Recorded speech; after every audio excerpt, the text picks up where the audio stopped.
Hello students, welcome to my YouTube channel WiFi success classes. आज हम लाए हैं आपके लिए अगला वीडियो अगले टेंस का, जो है पास्ट इंडेफिनिट टेंस। अगर आपने प्रेजेंट इंडेफिनिट टेंस नहीं पढ़ा है तो आप मेरे पहले वाले वीडियो टेंस के पहले वीडियो को जाकर पढ़ें और तब पास्ट इंडेफिनिट पढ़ें, क्योंकि अगर आप क्रम में सीरियल में 1 बाय 1 अगर पढ़ते हैं तो ये आपके लिए ज़्यादा बेनिफिशियल होगा और उसी के अकॉर्डिंग हम वीडियोस भी बना रहे हैं। Let's start. So today's topic and tense is past indefinite tense. आज का हमारा जो टेंस है, हमारा जो टॉपिक है वो ये है कि हम पास्ट इंडेफिनिट टेंस पढ़ेंगे। पास्ट इंडेफिनिट टेंस का इंट्रोडक्शन देखते हैं। इंट्रोडक्शन में लिखा है व्हेन, जब, at the last of Hindi sentences, जब हिंदी वाक्य के अंत में, द वर्ड्स, शब्द, कौन कौन से शब्द, ता था, ती थी, ते थे, या फिर कभी कभी आ, ई, ए, आर मेंशन्ड। मेंशन्ड का मतलब दिए हों या वर्णित हो या लिखित हो या पाए जाएं।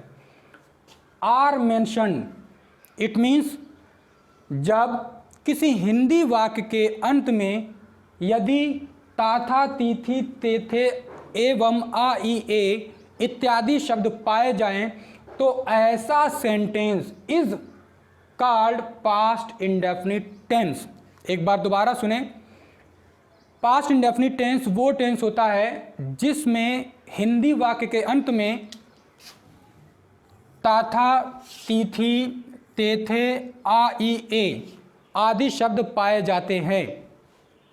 और जब किसी वाक्य के अंत में इनमें से कोई पहचान पाई जाए, इट मीन्स वो सेंटेंस जो है पास्ट इंडेफिनिट टेंस का है। और इसको बनाने के लिए आप रूल देखें। रूल है कि इसमें जो हेल्पिंग वर्ब लगानी है वो आपको लगानी है डिड, और इसमें जो मेन वर्ब लगानी है वो लगानी है फर्स्ट फॉर्म। और पिछले भी वीडियो में जब मैंने प्रेजेंट इंडेफिनिट टेंस पढ़ाया था तो उसमें भी बताया था कि किसी भी टेंस को सीखने के लिए 3 से 4 चीज़ें बहुत ही आवश्यक, इट मीन्स मोस्ट इम्पोर्टेंट होती हैं। और वो क्या होती है कि उस टेंस की पहचान, जिसे मैंने अंडरलाइन कर दिया, उस टेंस का नाम जिसे मैंने अंडरलाइन कर दिया, ऊपर भी काफ़ी बोल्ड लेटर्स में लिखा हुआ है, टेंस का नाम, पहचान, और नेक्स्ट होती है उसकी हेल्पिंग वर्ब और मेन वर्ब। तो हेल्पिंग वर्ब लगनी है डिड और मेन वर्ब लगनी है वर्ब की फर्स्ट फॉर्म, क्रिया की प्रथम अवस्था। बट वन मोर थिंग, एक चीज़ और भी है इसमें, और वो ये है जो कि मैंने नोट करके लिखी है, इसको विशेष ध्यान दें क्योंकि कन्फ्यूज़न यहीं से क्रिएट होती है। नोट में लिखा है अगर सेंटेंस अफर्मेटिव हो, जैसा कि प्रेजेंट इंडेफिनिट में भी हुआ था, अफर्मेटिव होने पर रूल चेंज हो गया था, सेम वे पास्ट इंडेफिनिट में भी यदि सेंटेंस अफर्मेटिव हो तो उसमें ये जो हेल्पिंग वर्ब डिड और फर्स्ट फॉर्म जो मैंने यहाँ पर भी बताई कि इस टेंस की जो हेल्पिंग वर्ब होती है यानी कि सहायक क्रिया डिड होती है और मुख्य क्रिया यानी कि मेन वर्ब फर्स्ट फॉर्म होती है।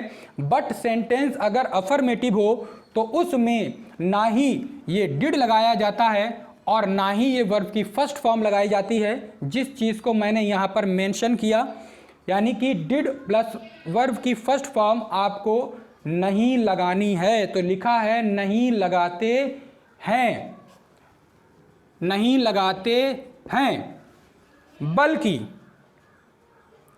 वर्ब की सेकंड फॉर्म का प्रयोग किया जाता है। मीन्स कि अगर सेंटेंस अफर्मेटिव हो फिर आपको डिड और फर्स्ट फॉर्म नहीं लगानी है, बल्कि इन दोनों को हटाकर सिर्फ और सिर्फ एक आपको लगाना है, और वो भी क्या, वर्ब की सेकंड फॉर्म, जिसके लिए रूल स्ट्रक्चर यहाँ पर मैंने दिया है बनाने का नियम, जिसमें मैंने बताया कि सबसे पहले सब्जेक्ट, किसी भी स्ट्रक्चर को जो मैं यहाँ पर लिखता हूँ वो स्ट्रक्चर वही होता है जिसमें कि अफर्मेटिव सेंटेंस का रूल लिखा होता है, उसको आपको कई एक में चेंज करना पड़ता है। अफर्मेटिव से नेगेटिव भी करना होता है, इंटेरोगेटिव भी करना होता है, इंटेरोनेगेटिव भी करना होता है। अगर सारे के बारी बारी अलग लिखेंगे तो वीडियो बहुत ही लंबा हो जाएगी। इट मीन्स समवेयर कहीं ना कहीं मुझे वीडियो को छोटा रखने के लिए कुछ शॉर्ट ट्रिक का भी यूज़ करना पड़ता है।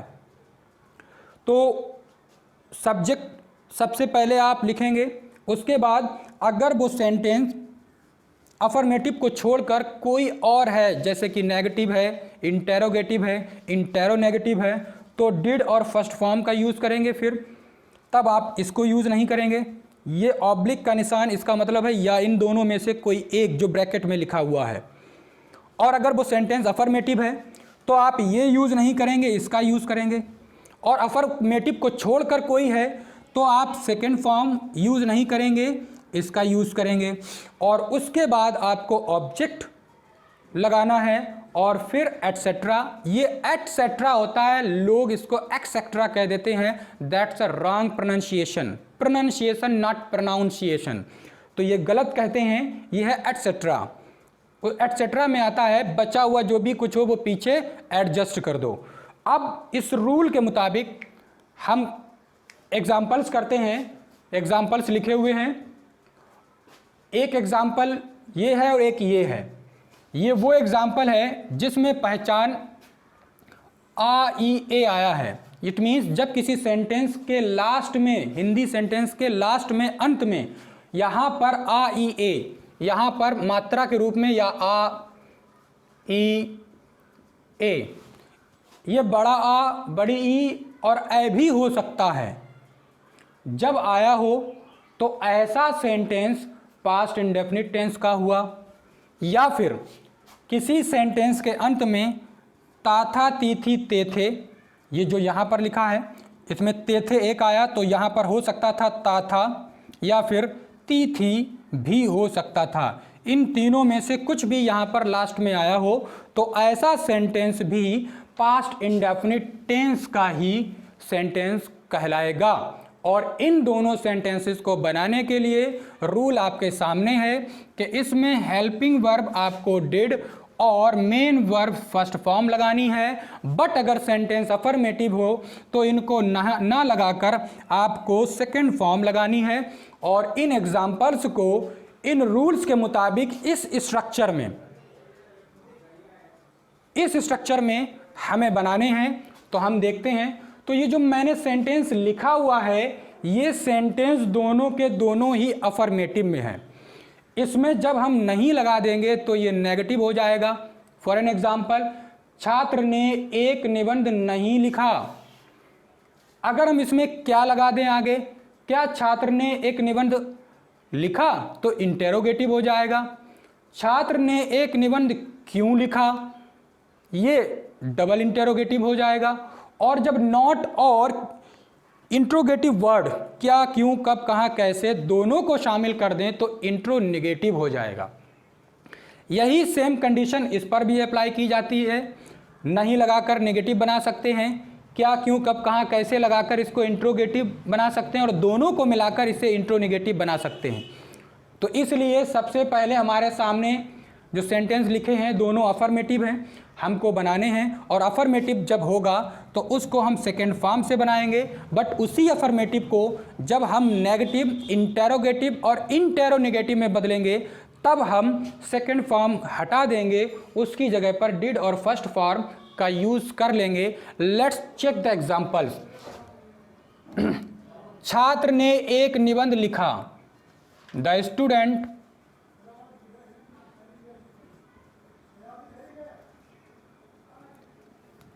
लिखना की सेकेंड फॉर्म राइट से रोट,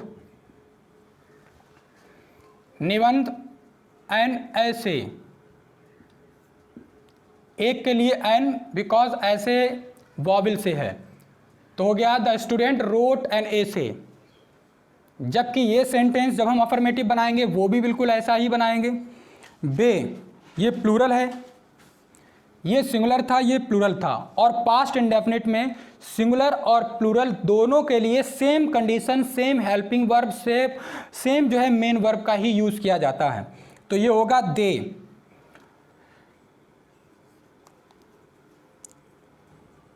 तालाब में तैरने जाते थे। They went to swim into the pond. तो आपने देखा ये भी अफर्मेटिव, ये भी अफर्मेटिव। इसमें मैंने वर्ब की सेकंड फॉर्म का यूज़ किया, इसमें मैंने वर्ब की सेकंड फॉर्म का यूज़ किया। इसको मैंने गो से वेंट कर दिया और इसको मैंने राइट से रोट कर दिया। बट जब हम इन सेंटेंसेस को नेगेटिव, इंटेरोगेटिव एंड अफर्मेटिव में बदलेंगे 3 से 4 कैटेगरी में, तब हम इस सेकंड फॉर्म का यूज़ नहीं करेंगे, बल्कि इसकी जगह पर डिड और फर्स्ट फॉर्म का यूज़ करेंगे। लेट्स सी, अगर हम इसको निगेटिव बनाएंगे तो सिंपली हम इसका जो सब्जेक्ट है स्टूडेंट, इस स्टूडेंट के बाद हम सिंपली इसमें सहायक क्रिया डिड लगाते हुए नॉट और फिर रोट की फर्स्ट फॉर्म जो कि राइट होती है लिखकर हम इस सेंटेंस को नेगेटिव बना लेंगे। और अगर मुझको ये इंटेरोगेटिव बनाना है तो ये जो हेल्पिंग वर्ब है डिड, इसको हम आगे ले आएंगे और हम इसको लिखेंगे डिड द स्टूडेंट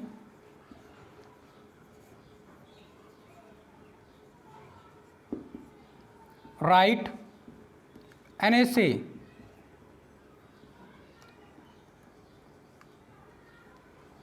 अगर हम इसको डबल इंटेरोगेटिव बनाएं तो हम कोई भी इंटेरोगेटिव वर्ड क्या, क्यों, कब, कहाँ, कैसे, जो आपको ठीक लगे उसका यूज़ करके इसी दिए गए सेंटेंस को अगर आप पूरा रिपीट कर देंगे तो भी ये एकदम से बन जाएगा, जो एकदम प्रॉपर और करेक्ट होगा।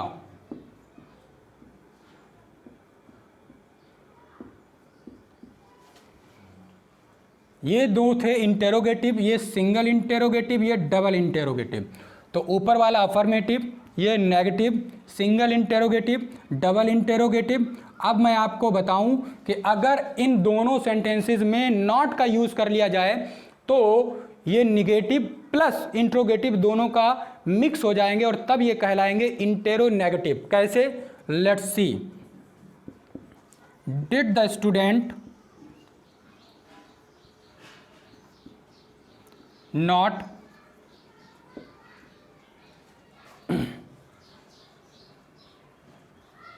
Right an essay। और जब मैं उसके अगला वाला बनाऊंगा तो ये बनेगा why did the student not right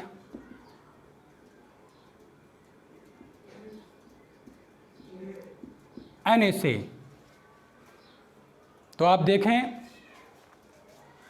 affirmative, negative, single interrogative, double interrogative, interronegative, double interronegative, इनके हिंदी अर्थ आप जान सकते हैं। छात्र ने एक निबंध लिखा। छात्र ने एक निबंध नहीं लिखा। क्या छात्र ने एक निबंध लिखा? छात्र ने एक निबंध क्यों लिखा? क्या छात्र ने एक निबंध नहीं लिखा? छात्र ने एक निबंध क्यों नहीं लिखा? एक सेंटेंस को इतने सेंटेंसेस में चेंज कर दिया और आपको करना सीखना है, तभी इंग्लिश आएगी। इंग्लिश की बेसिक्स सबके लिए बहुत ही इंपॉर्टेंट है। इट मीन्स टेंसेस जो है, जो कि आप पढ़ रहे हैं, कोई भी क्लासेस ऐसी नहीं है जिसके लिए महत्वपूर्ण ना हो। Even it is important for 10th, 12th and for the competition. चाहे कंपटीशन के लिए हो, चाहे स्पीकिंग के लिए हो, चाहे 10th हो, 12th हो, कोई भी क्लास क्यों ना हो। इट मीन्स अगर आप इंग्लिश अच्छे से सीखना चाहते हैं तो आपको पहले जो बेसिक्स हैं, और बेसिक्स में ही टेंसेस भी आते हैं, आपको अच्छे से तैयार करने होंगे। सो आप इसे पहले अच्छे से तैयार करें। जब तक कि भी किसी भी लैंग्वेज का आपको बेसिक नहीं आता, आप उसको सीखने की उम्मीद ना रखें। अगर आप अंग्रेजी सीखना चाहते हैं, एक बेहतरीन फ्लुएंट यूज़र बनना चाहते हैं, अंग्रेजी स्पीकर बनना चाहते हैं, नॉलेजर बनना चाहते हैं, then complete the basics. Okay, now see the next example. अब नेक्स्ट एग्जाम्पल जो है अफर्मेटिव बन चुका है, उसको भी इन्हीं की तरह कई एक सेंटेंसेस में बदलना है। अगर मुझे इसे निगेटिव में बदलना होगा तो इसको करना पड़ेगा दे डिड नॉट गो। तो आपने देखा जो वेंट था उसको गो कर दिया, वैसे ही जैसे यहाँ पर जो रोड था उसको राइट कर दिया था, फर्स्ट फॉर्म में लाना पड़ा, क्योंकि इस पहले वाले को छोड़कर बाद बाकी सभी में आपको फर्स्ट फॉर्म लगानी है, जबकि जो पहले वाला था उसमें सेकंड और फर्स्ट के साथ में भी सहायक क्रिया हेल्पिंग वर्ब डिड, वही आपको टर्म इसमें अप्लाई करना है। तो they did not go to swim into the pond. जब इंट्रोगेटिव बनाएंगे तो ये हो जाएगा did they go to swim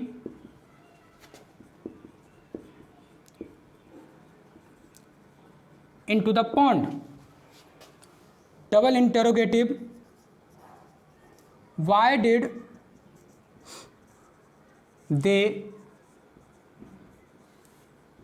go to swim into the pond। और जब आप इन दोनों में नॉट लगा देंगे तो हो जाएगा इंटेरोनेगेटिव, और तब ये इस प्रकार से लिखा जाएगा did they not go to swim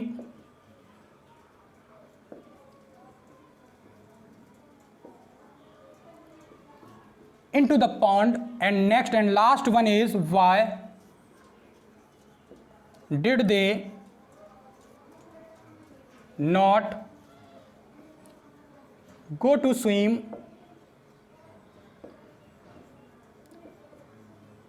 into the pond। तो बच्चों ये था आज का हमारा topic past indefinite tense. I hope कि आपको खूब अच्छा लगा होगा, समझ में आया होगा। अगर इसमें समझने में कोई कन्फ्यूज़न हुई हो तो इसको पॉज करके रोक कर बार बार 1 से 2, 2 से 3 बार इस वीडियो को देखें। श्योरली एंड सर्टेनली आपको कंप्लीट इसके रूल एंड रेगुलेशंस के साथ इनकी सेंटेंसेस की ट्रांसलेशन करना आ जाएगी। और बच्चों ये बहुत ही इम्पोर्टेंट है और सभी क्लासेस के लिए ये महत्वपूर्ण है, क्योंकि ये बेसिक्स होती हैं। ग्रामर में ये ट्रांसलेशन का पोर्शन है और ट्रांसलेशन के बिना कुछ होता नहीं है। और finally I would like to say that subscribe my channel, share my videos and like and give the comments. अगर आपको हमारा काम अच्छा लग रहा हो तो तारीफ़ तो बनती है, और अगर नहीं अच्छा लग रहा है तो फिर you can understand. Okay, good bye, मिलते हैं नेक्स्ट वीडियो में।